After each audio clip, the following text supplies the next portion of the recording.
The selection panel can be really happy with the selections that we've made for the Road World Championships coming up in Bergen.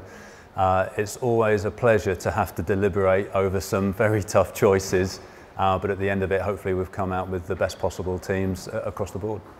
It's fair to say that at the end of a long, hard season, our selections are based on who's available, who's in form, who's fit, and also who's healthy.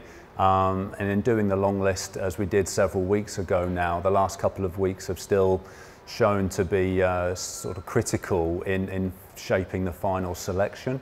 Only yesterday a rider pulled out who had a good Tour of Britain, but did so with a cold and was a little bit under the pump all the way through the week, and they got through it, but then very rightfully withdrew from the possibility of being selected because they didn't feel they could do a good job next week. So of course you've got to listen to that. You're not going to take someone over to the World Championships who doesn't want to be there. So all the way through our selections in the elite categories and below, we've sort of respected the wishes of the riders as to whether they want to be considered or not, and chosen the best possible team from that.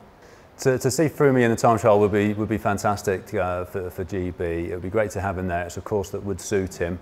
Once again, he had an amazing season with a Tour and Vuelta double is immense. And I still think that coming off the back of the Vuelta, as it was such a tough race this year, hopefully in the next few days, he's still feeling healthy and feeling in good shape and will want to do it. We've got a reserve lined up just in case, but it'd be great to see him there. Lizzie is obviously, going through Plouay, had a great ride, has timed her season to perfection and looked a real contender for Bergen. And then unfortunately having an operation for her appendix has set her back a little bit.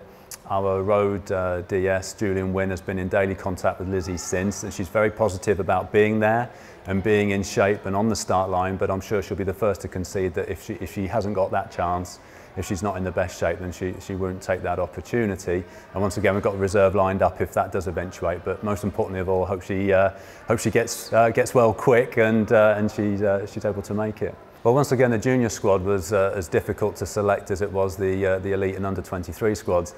Both male and female, really strong squads, and it was a tough selection panel meeting to decide on the eventual teams for that.